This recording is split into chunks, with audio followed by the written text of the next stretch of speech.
The morning light crept in low and slow, spilling through the gaps in the warped boards of the station platform. Dust rose in lazy swirls beneath the boots of those who'd come early to see the stagecoach unload, their voices carrying in small, sharp bursts. She kept her head down. The brim of her bonnet was frayed, the ribbon limp. The baby swaddled in her arms made no sound, too new to fuss, too tired to cry. Beside her, a barefoot girl of 2 clutched the hem of her skirt with one hand and a limp rag doll with the other, thumb tucked in her mouth, watching the boots and skirts shuffle past. They had walked the last miles into town, her shoes wearing thin, the road dust clinging to her dress in pale streaks. She had not expected kindness here. Towns were all the same, quick to see what you lacked before they saw what you carried. She sat on the edge of the water trough, shifting the newborn against her shoulder. The child's breath was shallow, quick, as if afraid to take too much of the air around her. She pressed her cheek to the small head, trying to will her own warmth into that fragile body. Across the street, a man stood still in the shadow of the livery, his height a head above anyone near him. He was broad through the shoulders, his hat pulled low, one hand resting on the worn rail. His eyes found her through the space between wagons, steady, unreadable, but not cold. There was something in his stance that did not fit the rest of the street's indifference, as if he were holding himself back from crossing over. A woman in a starched bonnet passed, her eyes flicking over the barefoot child, the dust on the mother's skirt. Her mouth pressed thin. "Shame," she muttered, loud enough to be heard. The barefoot girl's hand tightened on the rag doll, her eyes finding her mother's face for explanation. None came. The baby stirred, a faint mule, and the woman's body went rigid. Hunger. Not the kind she could fix, not with the coins rattling loose in her skirt pocket, enough for maybe bread, never for what the child truly needed. The man moved then, slow steps across the street, boots scuffing the dirt. Up close, his shadow fell over her, the width of it blocking the sun. His voice was quiet, carrying more weight than volume. "Ma'am." She looked up only long enough to catch the grief set deep in the lines beside his mouth. His gaze dropped to the newborn, then back to her face. "My wife." He stopped, swallowed. "She passed yesterday. The girl she brought into the world, she's still here. Hungry." It took her a moment to understand. His voice softened further, the words deliberate, careful. "I've been told there's no one in town can feed her. I saw you had a little one of your own. I thought, maybe." Her arms tightened around her own baby. Milk was not something she'd thought she'd be asked to share. Her pride rose fast, what was left of it, but so did the ache in her chest when she pictured a child alone, unfed. The toddler at her side tugged her skirt. "Mama." She looked back at the man. He was not pleading. He simply stood there, waiting, as if whatever answer came, he would accept it. That stillness unnerved her more than if he'd begged. "Show me," she said at last. His eyes flickered, the smallest shift of relief, and he nodded once. She rose, her knees stiff, the baby shifting in her arms. The toddler kept hold of her skirt as they followed him down the side street. The sounds of the main road faded, the iron strike of the blacksmith, the clatter of a wagon wheel, until there was only the crunch of their steps on gravel. They stopped outside a small house, plain boards weathered silver, a porch sagging just enough to give it a weary look. On a cot near the doorway lay a bundle, tiny fists tucked up by her chin, her mouth working silently against the air. The woman knelt, easing the newborn from the blankets. The child was lighter than she expected, the weight barely there. She settled onto the edge of the porch, adjusted her own baby, and drew the stranger's daughter close. The latch was instant, desperate. The man's hands curled into fists and then slowly loosened, his shoulders lowering as he let out a breath. He turned away slightly, perhaps to give her privacy, perhaps to hide the shine in his eyes. The 2-year-old climbed onto the porch beside her mother, setting the rag doll carefully between the babies as if it were an offering. The air held stillness then, not the brittle kind that comes before a storm, but the softer kind that follows a long stretch of noise. When it was done, the woman shifted the child back into her blankets. The man's hands were gentle when he took her, cradling her as though afraid she might vanish. His gaze held hers, searching for something, permission, trust, maybe both. "You've saved her life," he said. Her throat worked, but no answer came. She rose, lifting her own baby, the toddler's hand slipping into hers. She turned to leave, but his voice followed. "I could use help with both girls." She stopped. The street ahead was empty, the sun glinting off the dusty road. Behind her, his words hung in the air, heavy with more than their simple meaning. She did not turn back, not yet. But her grip on her daughter's hand tightened, and the rag doll lay forgotten on the porch between them. The next morning, the light came warmer, spilling across the dirt yard and catching on the dust that hung in the air like breath that wouldn't quite settle. She sat on the porch rail with her two girls, the newborn swaddled and sleeping, the older one swinging her bare feet and tracing patterns in the wood grain. She had meant to leave before the town stirred, but his shadow stretched long across the yard before she could rise. He came with no hat today, the sun striking the tawny strands in his hair, a paper-wrapped bundle in one hand, a water jug in the other. His boots were dusty, his shirt creased at the elbows, and there was a stillness about him that was not tiredness but something else, patience worn smooth. "I figured you hadn't eaten," he said, setting the bundle beside her. Inside was a heel of bread, a slab of cheese, and 2 boiled eggs. The weight of the food in her lap brought a rush of gratitude she didn't want him to see, so she kept her eyes on the bread as she tore it. The older girl took her share without a word, crumbs sticking to her lips. The man didn't sit, but leaned against the porch post, gaze fixed on the horizon as if measuring something out there against what stood in front of him. "How's she?" he asked, nodding to the newborn in her arms. "She's breathing," she said. It was all she could offer without letting the truth leak through, how thin the baby felt, how she'd checked her color in the night more than she slept. He shifted, pushing a breath out slow. "Mine. The one you fed. She cried half the night after you left." His voice caught for a beat before it steadied. "It's been less since she got milk in her. But she'll need more." The request wasn't sharp, just plain, the way a man might speak of the weather. Still, it carried weight. She looked down at her own child, heavy and warm against her, and felt her body tense. Milk was part of her, not something she'd ever thought to give away. Yet she remembered the other child's rooting mouth, the way her tiny fists had trembled, and the ache in the man's eyes as he'd watched. "You're asking me to feed her regular," she said, not a question. "I'm asking," he said simply, "for her life." The porch seemed to still around them, the shifting shadows of the trees, the faint creak of the boards. Her older daughter leaned against her leg, watching him with solemn eyes, as if she already understood the bargain being shaped. Finally she nodded, slow. "Bring her." When he came back with the baby, he carried her as if she were glass, cradled close but not too tight. The child's eyes were shut, lashes dark against skin pale as paper.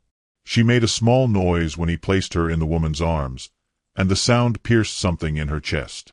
She settled on the porch step, adjusting her own baby to one side and guiding the other to her breast. The latch was quick, hungry, and the rhythm soon steadied into something quiet, almost reverent. The man crouched nearby, forearms braced on his knees, watching with an expression that shifted between relief and something deeper, something he didn't seem ready to name. "She looks stronger already," he murmured.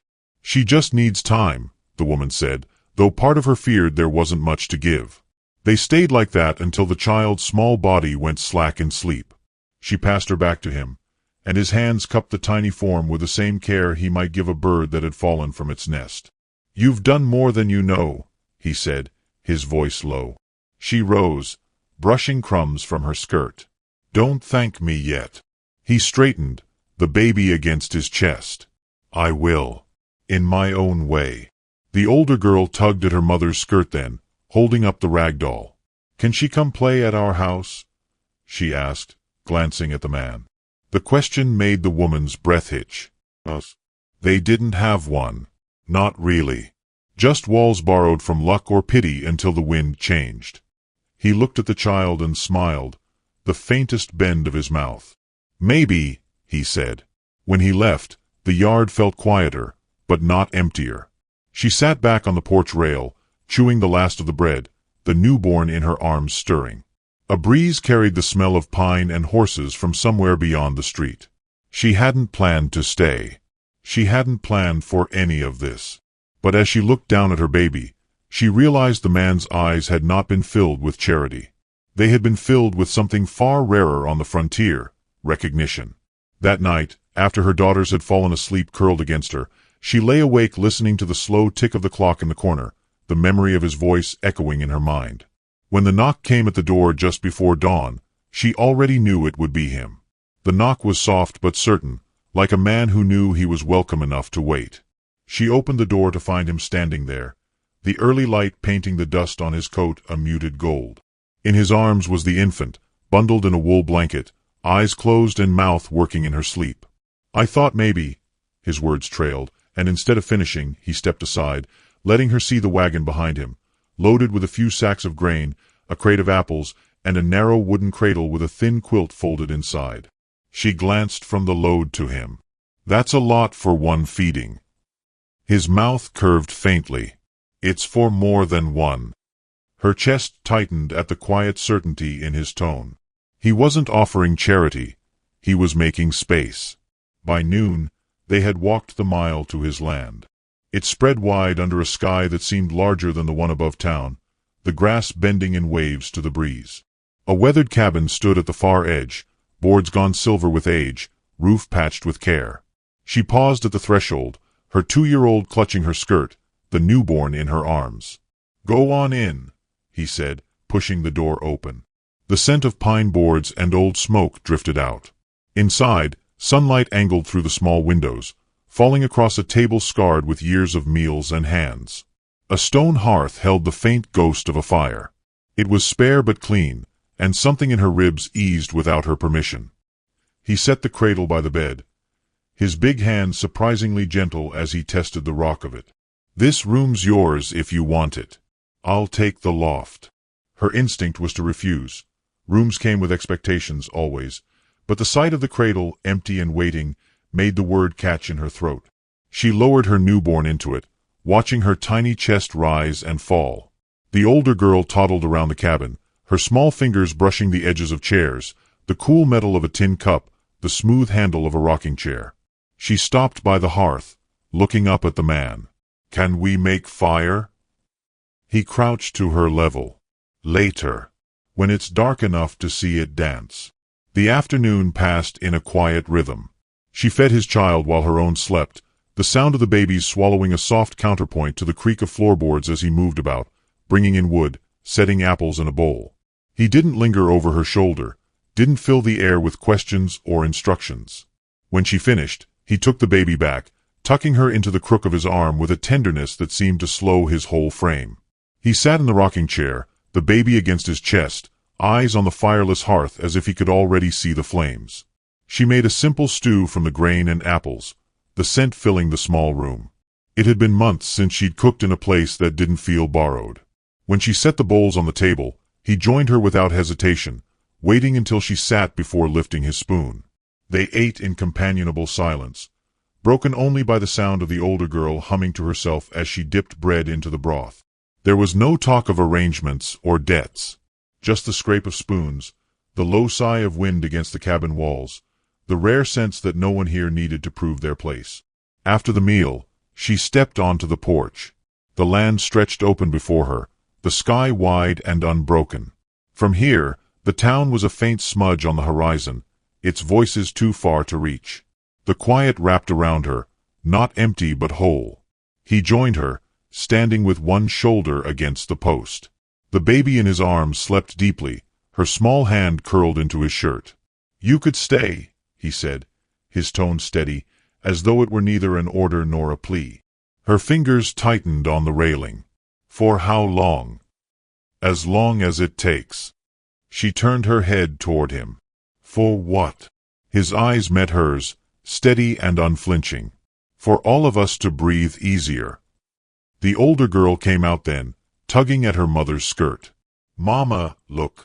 She held a pine cone, cradled in both hands like it was treasure. The woman crouched, brushing a strand of hair from the child's face. "Where'd you find that?" "By the door," the girl said, glancing between them. The man smiled faintly, watching the exchange. "She's already making this place hers." The sun began to sink, laying long shadows across the grass. He lit the fire as promised, and they all sat near it, the children drowsy, the air warm with the scent of pine resin. Later, when she carried her daughters to the bed and returned to the hearth, she found him still in the rocking chair, his gaze fixed on the flames. "Why me?" she asked quietly. He didn't look up. "Because you didn't look away." The fire popped softly. She felt the weight of his words settle over her, not heavy, but sure like the roof above them. When she finally went to bed, the cradle was between her and the wall, both babies breathing in the same slow rhythm. She lay awake, listening to it. In the loft above, a floorboard creaked. Then his voice, low in the dark, carrying just enough for her to hear. "This feels like the first right thing since she died." The days began to fall into a rhythm so gentle it almost startled her. Morning light would slip through the warped cabin window, touching the quilt where both babies slept. She would wake to the sound of the 2-year-old padding barefoot across the floor, her small hand brushing her mother's arm before reaching for the rag doll. Somewhere outside, the slow scrape of a shovel or the thud of an axe told her he was already working. It was the children who first broke the invisible wall between them. His daughter, though too small to know the difference, seemed to sense when she was near, fussing until she was placed in her arms. Her own daughter took to shadowing him as he worked, her little fingers tracing the smooth grain of the porch railing while she peppered him with questions in the only way toddlers could, by pointing and naming things, demanding his agreement. "Horse," she'd say. "Fence. Hat." Each word was met with a nod or the faintest smile. One afternoon, she found the two girls lying side by side on a folded blanket in the yard, their tiny hands touching, their breathing synced. He stood a few feet away, leaning on a post, watching them as if they were the only thing worth seeing. She realized then that his gaze was not the sharp, measuring look of someone deciding if you belonged.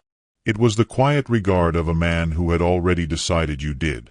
Meals became shared without discussion. She would cook, he would fetch wood or water. The older girl began handing him spoons and bowls as if she'd always done it. Sometimes he'd set the babies in their cradle side by side while the three of them ate, and she'd catch herself watching him, not for what he was doing, but for how he moved, the way he slowed down near the children, the way his big hands never seemed clumsy when they lifted something fragile.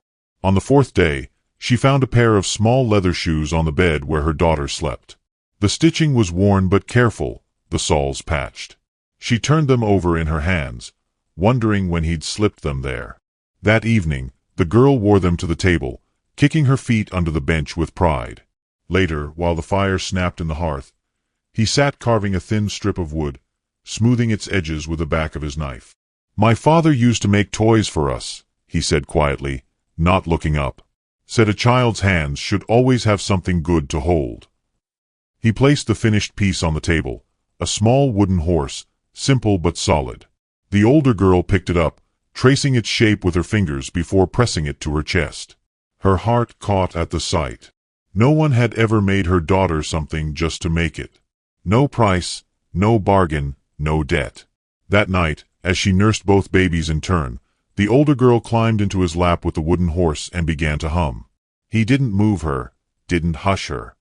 His gaze met hers across the firelight, and something unspoken passed between them, something that felt like the first plank in a bridge neither of them had planned to build. But the world beyond the cabin hadn't gone quiet. On a trip into town for flour, she caught the stares.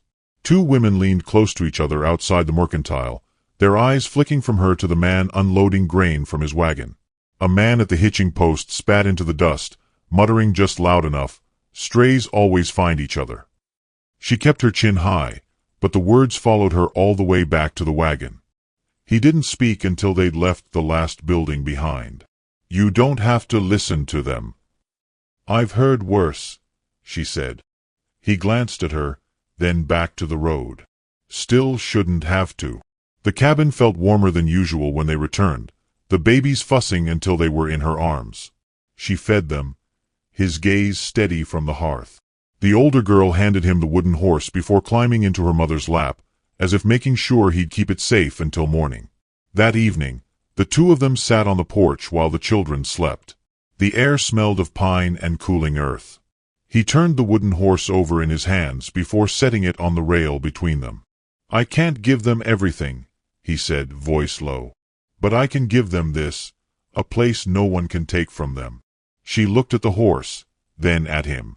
And me. His eyes held hers for a long moment, something steady and unfinished in them. I'm still figuring what I can give you. The quiet stretched between them, not uncomfortable but weighty, the kind that seemed to settle in your bones. Somewhere inside, a baby stirred, and the sound drew them both to their feet. When she reached the cradle, the newborns were sleeping side by side again, their small hands clasped in a way neither of them could have arranged. She stood there, watching the rise and fall of their chests, until she felt him step up behind her. His voice was barely above a whisper. Looks like they already decided for us. The smell of simmering tomatoes and garlic filled the cabin, mingling with the low crackle of the fire. She stirred the pot slowly, watching the steam curl upward like breath in cold air. The table had been cleared and scrubbed, 2 wooden bowls set at one end, smaller tin cups beside them. Outside, the sun slid lower, the shadows of the pines reaching long across the yard. He came in without a word, carrying the last of the chopped wood. His shirt was damp at the collar, his hands rough with the day's work. He set the wood by the hearth, then paused, eyes falling on the table. "Smells like a feast," he said, though his tone carried something deeper. Quiet surprise, almost gratitude. She didn't turn, only ladled sauce into a bowl, then set another beside it. "It's not much," she replied. "Just something different." The 2-year-old darted in from the porch, her shoes scuffed with dirt, clutching the wooden horse in one hand.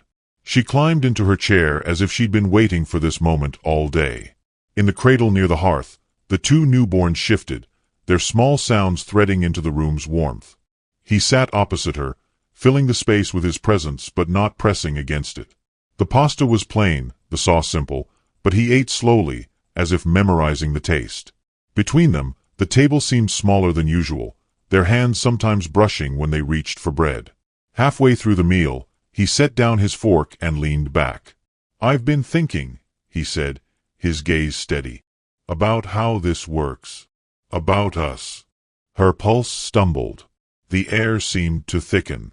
"And—" his eyes dropped briefly to the bowls, then back to her.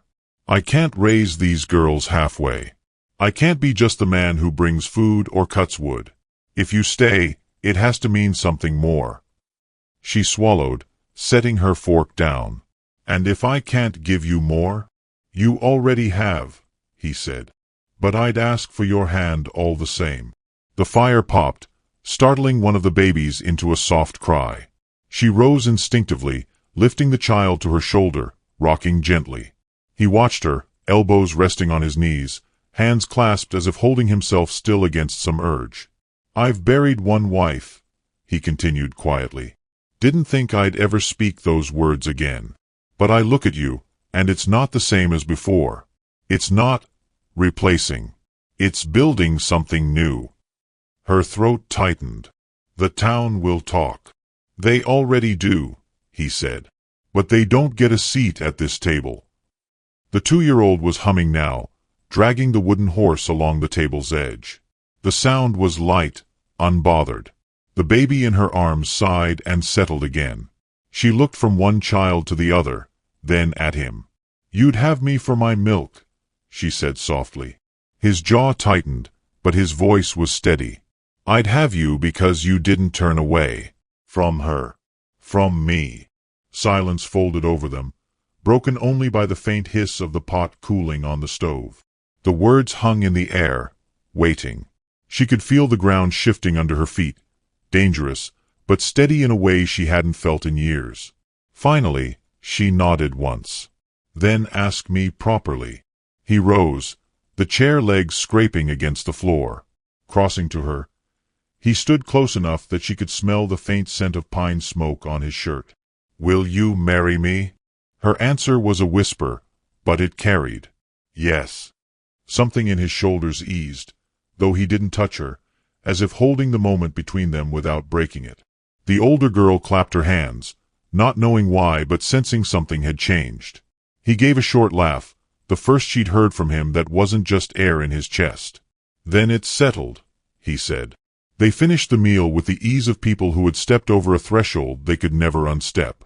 The children drifted toward sleep, the fire burning low. He washed the bowls while she set the babies in the cradle side by side, their small hands finding each other even in dreams. When she turned back, he was standing at the table, looking at it as if seeing it for the first time. "It's not a mansion," he said quietly, "but it's ours." She crossed to him, resting her hand lightly on the table's worn edge. "Homes aren't built from walls," she said. "They're built from moments like this." He looked at her then, not with hunger, not with pity, but with a steady recognition she had first seen in the street. Outside, the wind shifted, carrying the scent of rain that would come by morning. Inside, the cabin held its warmth, the fire's glow reaching across the floor to touch them both. It wasn't the grand moment some might expect. No music, no crowd, no preacher's voice. Just spaghetti on a wooden table, two children dreaming in the corner, and the knowledge that they had chosen each other without needing to be rescued. The newborn shifted again, and her gaze followed them, softer now, certain. When she looked back, he was still watching her. Maybe that was the answer she'd been waiting to give all along. Which city are you watching our video from? Please leave a comment. Please subscribe to the channel as well. Thank you.